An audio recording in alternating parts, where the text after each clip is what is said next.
I am Paul Smokowski, and I'm Executive Director of the North Carolina Youth Violence Prevention Center. Now, we're a nonprofit, and we've been working in Robeson County for about 15 years. Before that, I spent about 16 years as a professor of social work at UNC Chapel Hill. And I also have always been kind of a practitioner. I'm a licensed clinical social worker. So today I'm hoping to give you a perspective of an administrator as well as someone who's trying to craft frontline services. Now, there's one thing just in terms of a little working contract between us. You're all at the extremes of the room, and I have some limited vision. So if you have something that you'd like to contribute and I cannot see you, just shout, okay? That's the contract, right? Can someone say, "Hey, Paul"? Hey, Paul. Okay, thanks. Instead of buzz, buzz, it's "Hey, Paul," okay? All right, good. So I actually have a good amount of information for you that connects a number of themes from this conference. It's nice to be able to present this morning because I listened all day yesterday and I tried to think, how can I bring this together with what I have to contribute? Also, this afternoon, you're going to talk about multi-tiered different breakout rooms, and this is exactly where our nonprofit is rather exceptional because we do all the multi-tiered intervention in-house. In fact, one of the take-home points I'm going to put out right now is that we talked about the ecosystem yesterday. Well, I'm going to emphasize with you how your agency may have an internal ecosystem and an external ecosystem. And that you'll see in my a little bit later how important that is to our organization. Okay, so here's some of the goals if you want goals for this talk. And so that basically I'm going to talk about multi-tiered interconnected service provision for CVI. And what does that mean, and how do you craft it? How do you fund it? How do you staff it? You'll see, this is like brass tacks lecture, and meaning that I want to give you my day-to-day nuggets of experience, and then I also want to answer questions as directly as possible. Okay, so we will do that. I will also, if you are hardy and stay, I have some incredible CVI data. Okay, this to motivate you to keep sitting there. I have some incredible data to share with you that no one else has, I promise you. And it connects to what Amber said this morning and the effectiveness of CVI across the country. But that's my last slide, so you've got to wait for it. All right, next slide. Oh, hold on. Okay, and do I use this to advance? Okay, thank you. Then, all right, thought experiment. It's early, but I have to do this. I've spent the last month doing it, so I'm going to ask you to do it in about 90 seconds. So, there is an opportunity. It's one of the very few during the first year of the Trump administration to come out. So, $2 million. You get to compete for it. I have to compete for it. Now, I can't as a nonprofit. They changed the rules. So I have to figure out which city or town government I can be attractive enough to have them be the applicant this time. And there's a whole lot of issues that come along with that. But I want you to think right now, okay, if you were competing for $2 million right now, what would you do with it? Because you have to write that. Turn to the person next to you and figure out what would be one thing that you would do with $2 million to do CVI. I'm asking you to create a budget in the next 90 seconds. Go.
Okay, let's stop. Any big thoughts? This was your opportunity to think big, right? That's a lot of money. Any thoughts? Shout them out. Remember, hey, Paul, shout them out. A youth diversion program. Great. I actually am going to talk about that a little later. Okay. Other thoughts? What services? Mental health services. Yep, we're going to talk about that too. That's very good. Youth diversion school. Okay, youth diversion school. Great. Your outpatient clinic connects to the mental health services. Absolutely. Transportation is a huge barrier. I'm an advocate in rural areas, and that is a major issue we keep talking about. Thank you. Hospital-based, okay. I'm not sure exactly how far the $2 million will go in the hospital. And I don't say that with any disrespect. We've been trying to negotiate with our local hospital, and it is, let's say, has its challenges. Anything else? Okay, so, yes, go ahead.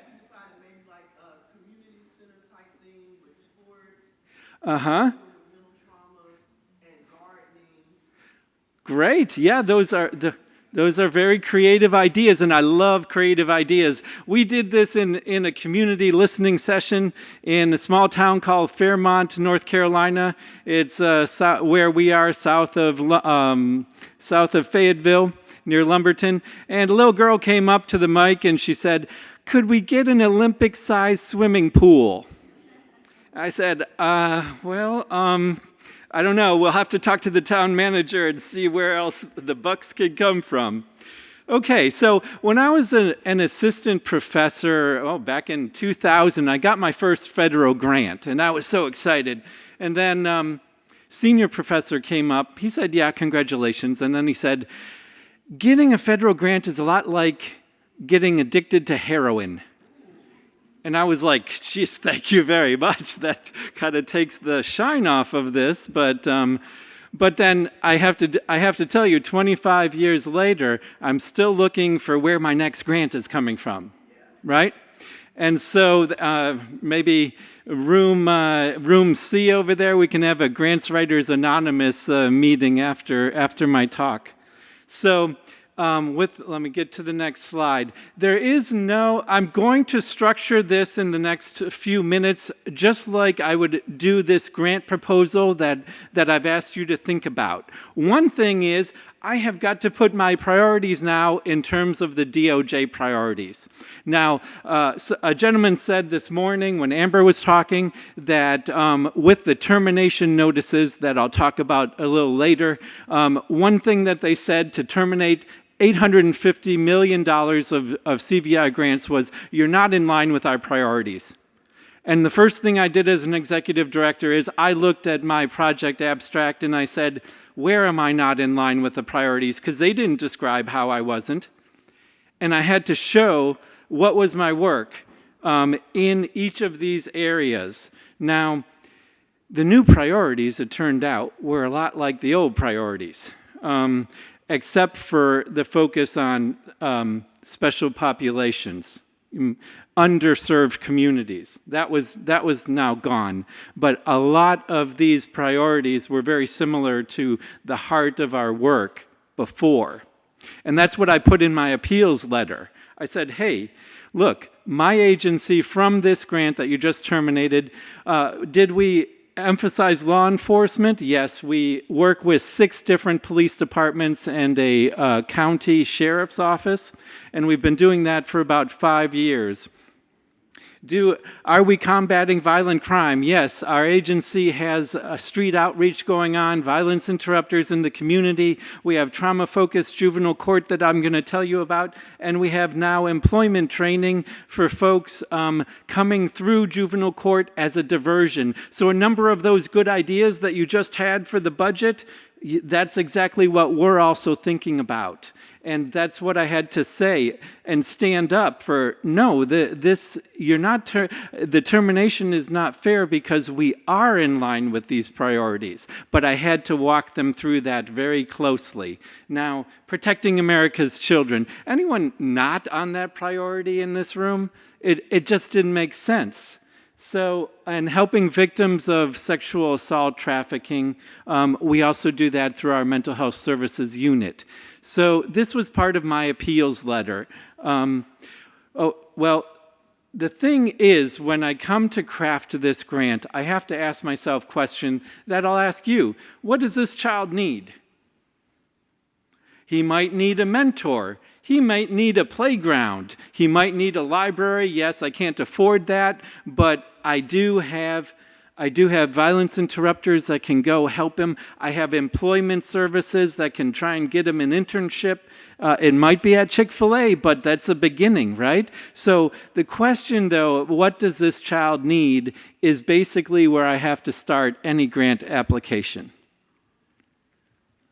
So I want to tell you just a minute about our community, because when I talk about what's the need, I have to really craft and look at the issues within our community. So we've been working in Robeson County for the last 15 years. Our first grant there was 2010 from the Centers for Disease Control.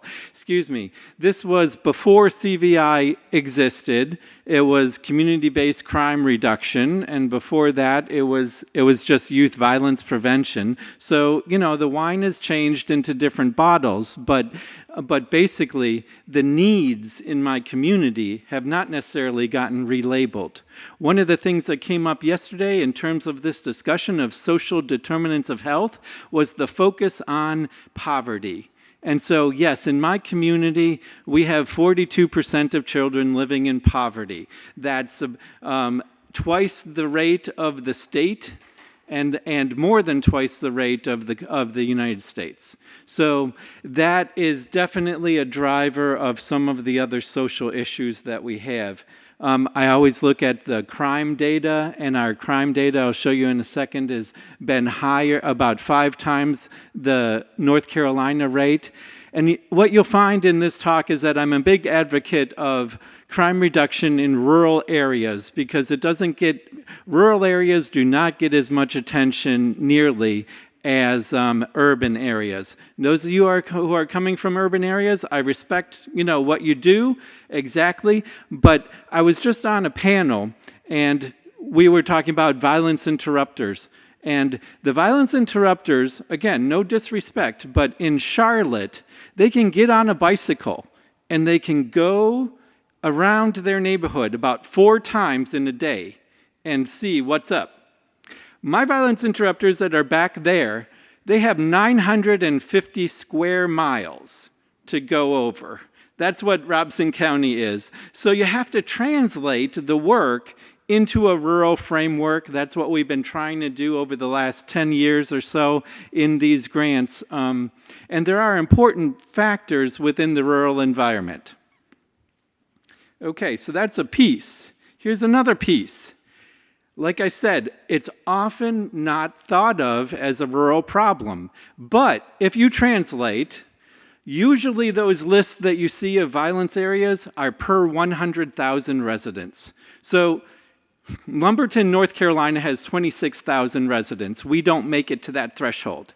But if you recalculate based on 1,000 instead of 100,000, you get this list. This was from 2020, but in 2023, Lumberton has climbed to number 5 instead of number 7 in the country.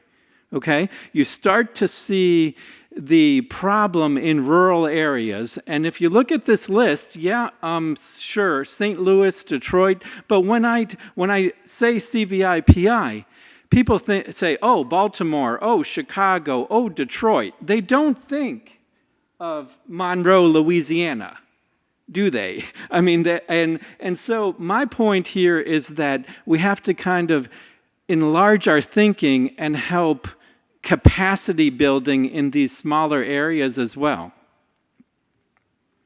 Here, visually, for a grant reviewer, this is how I show it, right? The black line is Lumberton compared to North Carolina in the United States. So you see rates of property crime, violent crime, about 5 to 6 times as high.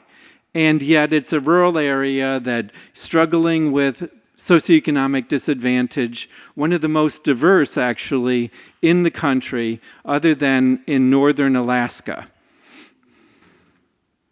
So I have to articulate for my agency and for the grant proposal, what would be the goals, what would be the objectives, and how do I then connect those to what you had as these good ideas for the budget, right? All that has to be coherent so that the reviewers don't find little nits. Because basically this is like going to the grant writing Olympics, right? I'm out of the entire country from the opportunity that I showed you. They're going to take 8 to 12. So, Lumberton is going against the big players there in Chicago and Baltimore. So I have to. This is what it looks like, and hold on. Okay, this in terms of goals and objectives, I have to tie those together. And it looks like this in my application. There's way too many words on this slide. If my colleague was here, my director of mental health services, she would have gave me a good talking to for this slide. But all you have to look at is what's highlighted. And so basically in 2 paragraphs, it's like the session yesterday about having a very synthesized ask and know what you're driving towards. So here I'm having to synthesize the ask and say, our community has 5 times the poverty rates. These kids are then acting out often through trauma. And so what am I going to do? I'm going to use our budget to focus on street outreach, to increase our directed policing. That's how we help these law enforcement agencies. They often don't know CVI or law enforcement innovative strategies, and so we help them out with that. You can see the next highlight is therapeutic services, because all of our interventions are trauma-informed. And so all that comes together in what we hope will be a decrease in these major issues like property crime and violent crime, which is ultimately what the reviewers are looking for. I want to show you one of the most important things that we did over about 5 years ago, and that's one thing that is helpful to include, but it really is thinking about how things work in your community, right? There was some talk yesterday about crime drivers, and we had to pull together a coalition and leadership in our community and create a logic model. That's what I'm going to show you right now. So, what we found is that they started exactly where folks at this conference wanted to start, with socioeconomic disadvantage and how poverty impacts our kids. Now, what we found in our discussions with our leadership team is that, the law enforcement partners, the sheriff, the chief of police, the district court judge, they all said, what we're seeing in our court, in our detention facilities, is that this disadvantage is causing stress. Stress for the families, stress for the kids. And so what we find is that there's 2 areas. One is that stress is causing parents to act out, right? If you'll let me use the term. Maybe I might say to choose parenting strategies that may not be the most enlightened. Now, I'm not blaming parents because they have a tough job. I have 2 sons, and that was before social media took off, before a lot of the internet and phones. So what I don't want to blame a parent, but I want to say that there's 2 major stressors. One is in the family, And that can be between parents, and it trickles down, right? Then you get children who have seen domestic violence, but also it can be between a parent and a child. And that is when that relationship unravels, and you get kids turning to their peers instead of to their parents. And that has been a major, issue that we've tried to work through as well. So then our district court judge said, well, every day in my court, what I see is a lack of problem-solving skills, a lack of conflict resolution. What can we do with that? And so we put it right in our logic model. With all of this stress in the family, then there is this conflict resolution problem where people, I'm a certified mediator, and people describe it to me like this: we're fussing, then we're turning to fighting, and then it turns into something where the police or DSS are involved, right? And so you get into the system. And once you get into the system, then you get often deeper. Okay, so there's the problem solving. And what we found is that was often thought of as the driver, this stress in the community, stress from disadvantage. And that was driving both narcotics offenses, because people were trying to find an alternative, that might be a way out for some, a way to turn things off. And then the second piece was offenses within the family, which our courts are full of, with domestic violence issues, issues with youth who are turning towards delinquency, aren't having some of that positive parenting that you would like to see. So all of these pieces then are leading towards the law enforcement issues that we just were talking about: high rates of property crime, high rates of gang violence because youth are connecting to gangs for affiliation, high rates of violent crime. And so the issue became, in our thought, what can we do? How can we handle this within our budget and within our programming from the agency? So two things that we put in this logic model. One is victim services, and some folks said here in your thinking. And so our agency has a victim services unit that provides free mental health care for youth and families that would not be able to access it otherwise. It is subsidized from the grant, and that was one piece of this. Then we also wanted to increase that conflict resolution skills. So we were putting that in our model, and also with what would be street outreach, violence interrupters. We created a unit, and they're in the community. They're in the back there. They're also working on issues that came up last night. So there's this constant flow of crises in a county that has so much of these issues with violence. So that's our model. But I want to show it to you in a slightly different way. This is how I think of our agency. And this is helpful because later on you'll break out this afternoon. And this is organized exactly the same way that this afternoon is organized. At the bottom of this pyramid is our light touch, community-based approaches. Light touch meaning there's not a lot of commitment. It can be training to raise awareness, like youth mental health first aid, but also it can be with partners like the school district. We went in and we taught conflict resolution skills using interactive theater, very creative approach that we simulate problems like bullying or dating violence, and the kids work through them by telling actors what to do. So it's almost, it's a very creative way to engage them, but not an in-your-face, this is a problem, how are you going to deal with it? It's more like, let's create a character, and this happens. Now, what can he do instead of, fighting? Or How can we handle that bullying situation? So those are light touch interventions. If you go up a tier from primary prevention to secondary, that's the middle level. And that's where we have our mediation for folks that are in the court. We have teen court, the restorative justice approach, that's in every county. We have mediation. We do expressive arts. So we have, for example, paint parties where youth come together. They've often been victimized, and we simply, it's a very calming activity each month that we have a theme, and they paint.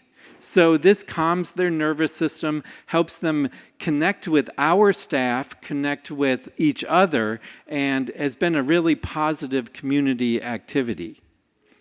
Now, at the highest level, you're doing tertiary or rehabilitation, and that's where we have trauma-focused juvenile court.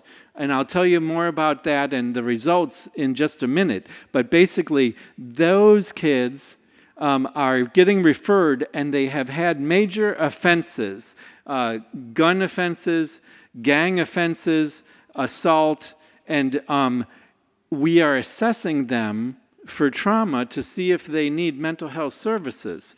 And about 2/3 of them absolutely do. And I'll show you the data in a minute on how productive that has been for the court system.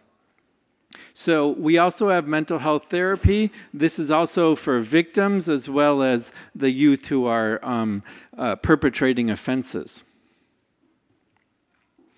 One thing that I want to emphasize, because this is no cost, right? Everybody's talking about the ecosystem. And so one thing that I suggest is getting a coalition together. We've had one for about 5 years that we created under our grant for crime reduction in 2019. Now it's grown to 35 different organizations and 33 individuals. So it's really no cost. We do get support from the KB Reynolds Foundation, and it really has helped with information sharing and bringing those folks to the table. And then when there is an opportunity to compete we're ready, and we have a long list of those collaborators and what each of them might be able to do within that $2 million budget that we talked about at the beginning. We also integrate law enforcement there, and the public schools, the court system. Those are key collaborators. So I told you about the interactive theater. This is just an example. The slide there shows that we might go in and simulate bullying scenarios. That's very high. It's actually the highest rates of any school safety problem is bullying and cyberbullying. I think we mentioned it yesterday in the panel. About 45% of our youth in middle school report that they've been bullied or cyberbullied. So it's a massive problem, 1 in 2 kids.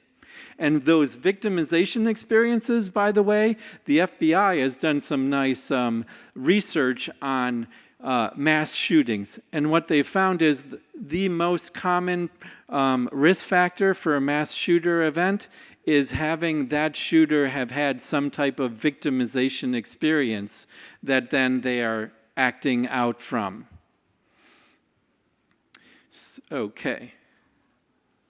So I do want to mention then our street outreach, because at a CVIPI conference, this is probably one of the heart of one of the major approaches. So we do have a unit of 5 different violence interrupters that are out in the community all the time doing outreach, trying to help people with problem solving, finding kids who have run away, talking with parents about what might be a more, let's say, enlightened parenting strategy, talking to, now, my violence interrupters are in constant discussion, communication with law enforcement.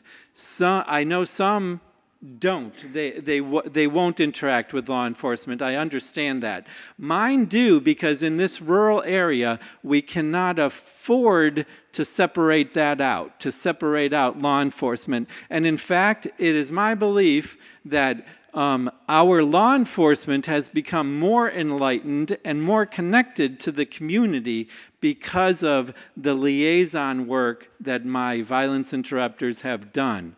Often we get tips about kids bringing. There were 26 times that youth brought guns to school in our district that violence interrupters heard about it first, and they were able to give the principal a heads up. Hey, look in locker 88, check it out. And so in that way, that's preventing a potential tragedy, and that is through the community members giving our violence interrupters tips because they trust them. So, by the way, a little shout out, Leon Burden is back there. Thank you, Leon, for all your work.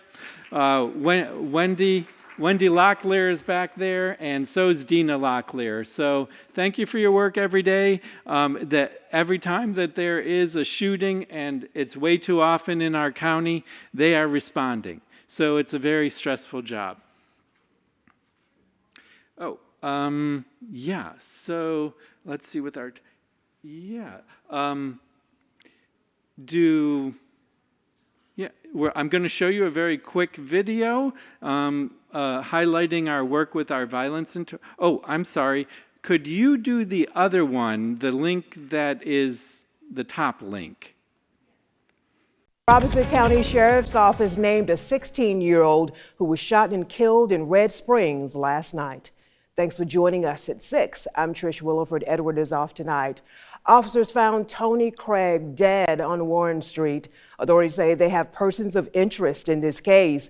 One Robeson County group says it serves as a resource to help prevent this kind of violence in the community. News 13's Eric Cooper found out more about the program.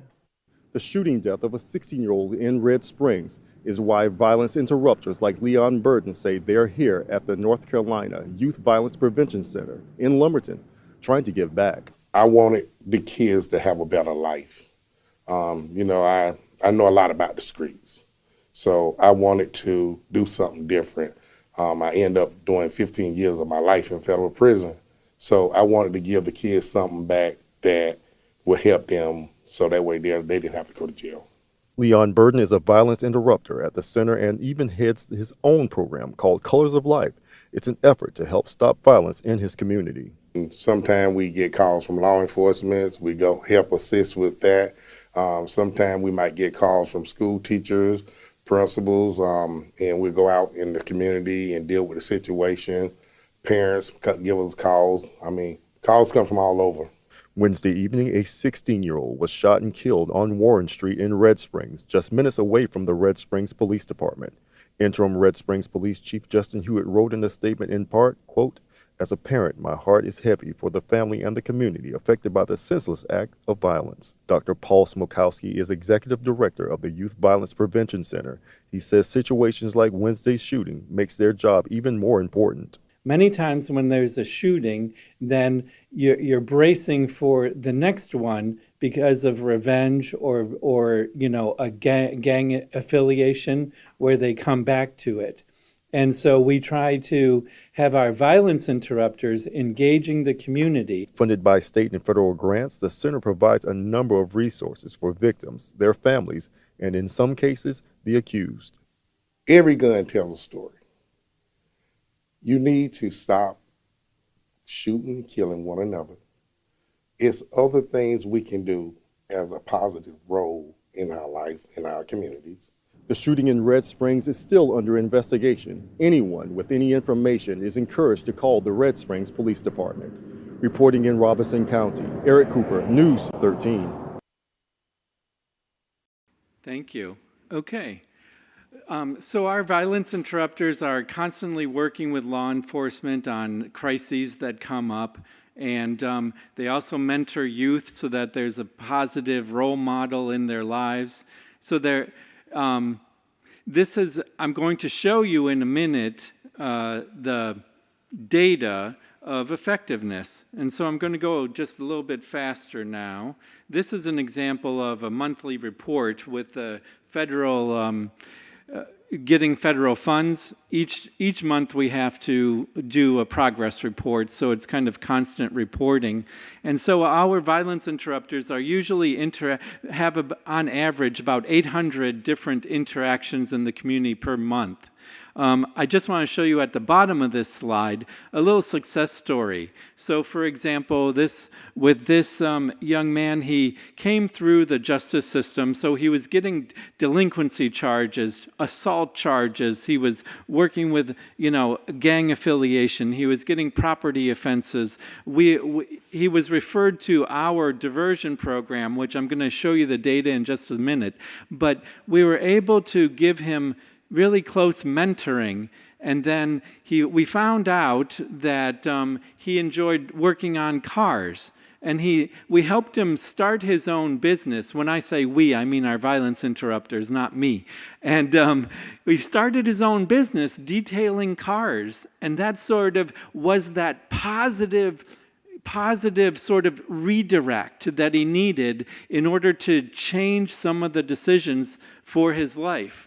So that business did pretty well, giving him some pro-social money, if you can let me say it that way. And then he started finishing classes for his associate's degree, for his GED. And then now he also then realized that he didn't want such a terrible relationship with his mother. So their communication got much better. And see, what I want to show you with this the success story is how protective factors, just like risk factors, accumulate, and then a better trajectory can follow. And that's one example from our caseload. So one thing, we also, for our community, we have a summer camp every year, and that's a therapeutic summer camp. We've had kids who were in camped 2 years ago, and there was a drive-by shooting at their home. If they had been at home in the living room, they would not be with us anymore. But they were in camp doing these therapeutic activities. So this, again, is one piece that I think is really important in giving positive protective factors for youth. So here's some data. I do want to leave you, because everything with these grant proposals there's such a big focus, evidence-based, right? So we choose our programs based on the evidence base. And some of them that I've showed you, like the camp, our community is really wanted. So it's a mix between what is research-based and what does our community want, and we try and bring those two together. So here's an example of our mental health therapy. We try and be trauma-focused, and we also try and evaluate our work. So this shows you that within our mental health unit, kids who have received trauma-focused therapy have increased self-esteem, decreased anxiety and depression, and a very large decrease in trauma symptoms. And that's exactly what we would hope for in, this is trauma-focused cognitive behavioral therapy for those, practitioners in the room. And this is what we would hope for in terms of settling their victimization experience, addressing their trauma history so that they can move forward with healing and also with more varied pro-social choices. Now, we also work with our school district. And so this is another example. There's a group format for trauma-focused work. It's called Bounce Back. It's a nice elementary school group. So you catch the trauma early with these ACEs that we've talked about, and then you address that. And here's our data there. Kids who have gotten Bounce Back from us have higher social connectedness, so they have better relationships. Their self-esteem did not change, but their parent-child conflict, that got better. It's like their relationship healed more with their parents. And then they have lower levels of anxiety, depression, and again, just like I mentioned before, less trauma symptoms. And when you have less trauma, then you can attend more, meaning you can focus in class. You can learn more easily because you're not as distracted with sort of the symptoms of victimization. So all of that helps to build a healthier future. I do want to mention this because yesterday we had Judge Korpening, and he mentioned trauma-focused court. And our court was not trauma-focused in any way until about 2 years ago when they started. Our judge, Angelica McIntyre, said, I don't know anything about the background of these kids other than these law enforcement reports. She sent them to our agency, and we started assessing them for trauma symptoms. And what happened with that is 2/3, 2 out of 3 of these kids really needed mental health services. So we started connecting them to our mental health services unit. We started mentoring them with credible messengers, our violence interrupters. Now we have job training that we just have launched.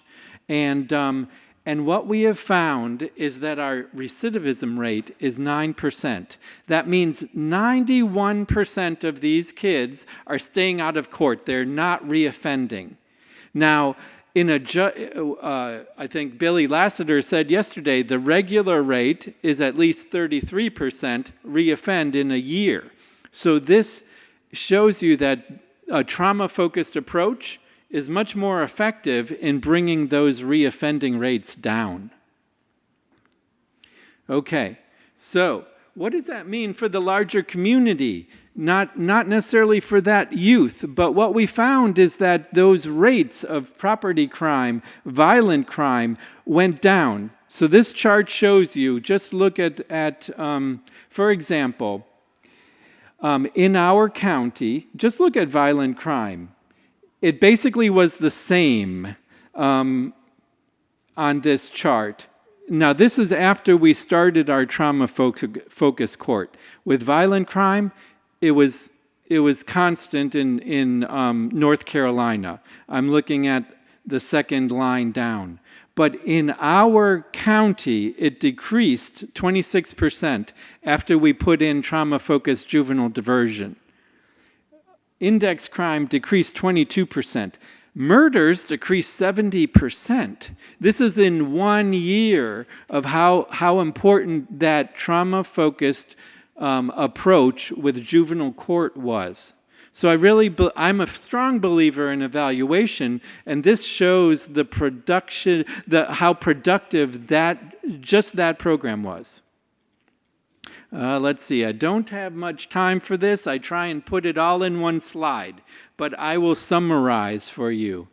With our teen court, that's the restorative justice one, we have a recidivism rate of 6%. So youth don't reoffend, and these are for lesser offenses, often first offenders, okay? Then we have a recidivism rate of 5% for our mediation in court. So people don't go back. They learn some conflict resolution skills in mediation, and then they handle things differently in the future.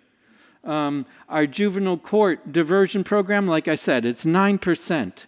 So these are very low recidivism rates, and they're keyed on trauma-focused approaches. So over the course of 10 years of work in the county, here's some examples. Take a look at index crime. In North Carolina, it did go down 19%, but in our county, it went down 41% in Lumberton and 38%. So much stronger reduction when you have CVI-PI in place and working well. Now, that is with like I mentioned, our grant was terminated, and then we went through the appeals process. And I had to have... hold on, there we go. I'm not a lawyer, so I had to figure out what can I say in this appeals process to try and move the needle back so we would get reinstated. So what I did is what I'm used to, an analysis of how effective our services are. And I thought, well, I'm talking to legislators, I'm talking to bureaucrats, so I'm going to talk in dollars, okay? And I have to shout out North Carolina Against Gun Violence, ADON. If you're in the room, thank you. But he put me in touch with this report from the National Institute of Criminal Justice Reform. And they were quantifying, thank you, they were quantifying what's the cost. What is the cost of violence? And this chart shows you, this is one of the take-home points. Here, if you look at what is the cost of a homicide to all of us, to taxpayers, who owns it? Well, everyone who pays taxes and those who don't pay taxes, we all do, but what's the cost of a homicide?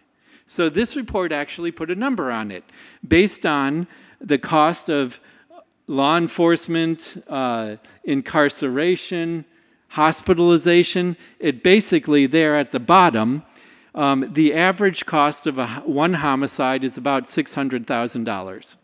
The average cost, now the unit cost, because some are more expensive than others, right? That's over $1 million there at the bottom. $1.2 million per homicide. Okay, so this is very helpful.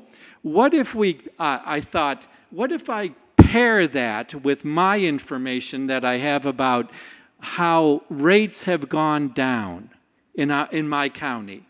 And this is what you get. So, from 2020, when we got our grant that was terminated, to 2024, the first line is from the Robeson County Sheriff's Office. It went from 1,038 violent crimes to 802. So a decrease of over 200 violent crimes.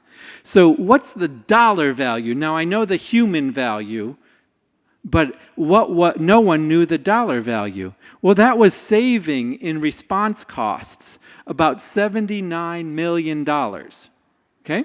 So then I said, well, let's look at Lumberton. Lumberton, we had a 34% decrease. It went from 390 to 256. That's $46 million that we saved the city of Lumberton. So no one was quantifying this before, but what I want to tell you is that just our local efforts at the bottom, this grant was 1.2, we spent $1.2 million before it was terminated. It saved $177 million for our county in response costs. And a lot of that is incarceration, right? You saw on the previous slide. It's very expensive to put people in jail after homicides. So if you save a life, that's incredible, right? And I'm going to talk about that in a second because there's a human element and then there's the financial element. So for every dollar that the Department of Justice gave us for this grant, we saved $144. Okay, so I'm very proud of that, as you can tell. But this was happening not just in my county, but with CVI all over the country. So I have 2 minutes to show you this. And this is what I'd like to contribute. So I know it's, hold on. So you can see what I'm seeing. In the highlighted areas are cities across the country that got CVI PI grants. These were terminated on the list in April. So those who were told, yeah, you're no longer in the priorities, well, they were, because in their cities from 2020 to 2024, you can see the data there. So let me see, there might be some folks here from Greensboro, right? Greensboro. So 61 homicides in 2020 went down to 43. Okay, what does that mean? Well, first of all, it's a decrease in 18 homicides. Those are lives saved, right? But if you add the dollar amount on Greensboro, it was saving $11 million in their budget. And that's the lower end. That was the average cost. But that $1.2 million, then that's much higher. For Greensboro, that was saving $22 million in their finances, okay? So what my message for you to take home is how these two numbers at the bottom.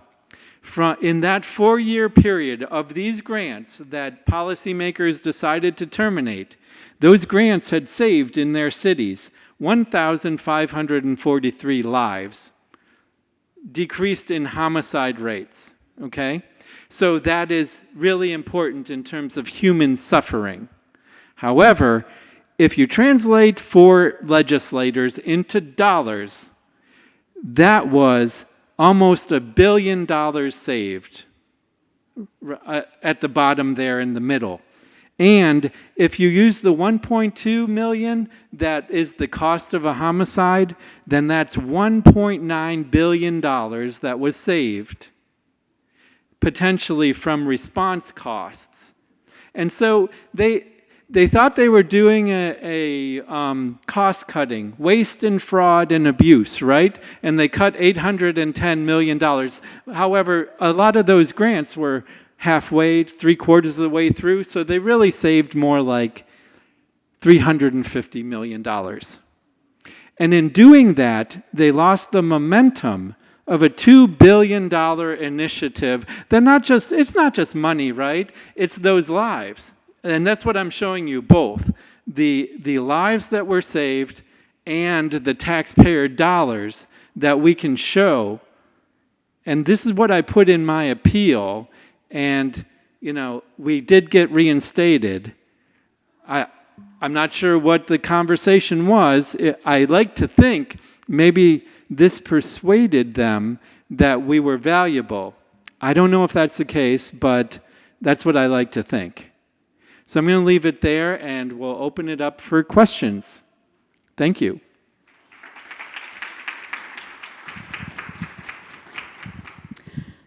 Who's got a question? Oh. Just a sec.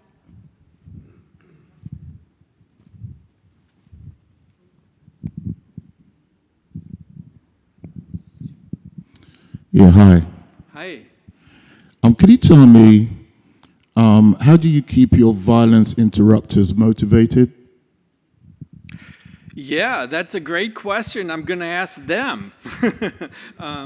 I think it's funny because we had a technical assistance provider during this grant period, and he was very supportive, and we'd meet with him monthly, and he'd be like, gosh, you guys, you're having so many stressful incidents. When is Paul going to give you weekly massages? And I was like, well, that's not quite in the budget, but they keep asking for it. So how do they manage the stress of this work? Leon, you want to mention anything? Yes, sir. Thank you for everything you said and done. But I'm going to answer that question for you. What keeps us motivated is helping people. Getting out, making sure the job is done. At the end of the day, send a smile on somebody else's face. Because we're doing the work that a lot of people can do but don't want to do. And that's our goal, making sure we are there. Not only at the beginning, but at the end too. I understand that. However, there are individuals above you, sir, who need to ensure that you're motivated. Whilst you're self-motivated, there's still others who have a responsibility to ensure that their staff are motivated. Well, they tell us we can work from home on Fridays and give us time off, and making sure that we have the resources for mental health for ourselves is good to us. That keeps us motivated every day. Thank you, Leon. Our agency also went through a training program that the North Carolina Child Treatment Program sponsors. It was called CCERT, and it's all about employee wellness. And so as an executive director, we really spent about a year thinking about your question. Well, how can we keep them motivated, but how can we also keep them healthy? Because they're getting these calls that are very intense. They got a call last night about, double murder. And this happens way too frequently. So how can we help them stay mentally healthy within a very stressful job? And we have tried to put some things into place, like Leon talked about Fridays, employee wellness approaches, getaway weekends, things like that would bolster their mental health and their quality time with their families. Thank you. So we have about 1 or 2 more minutes for questions. So just 1 or 2 more questions if they're short. Hi, my name is Josie Cave-Sivaraman, and I'm with the Southern Injury Prevention Institute. We do a lot of program evaluation. I have 2 questions, I think. One is, the first one is with this slide.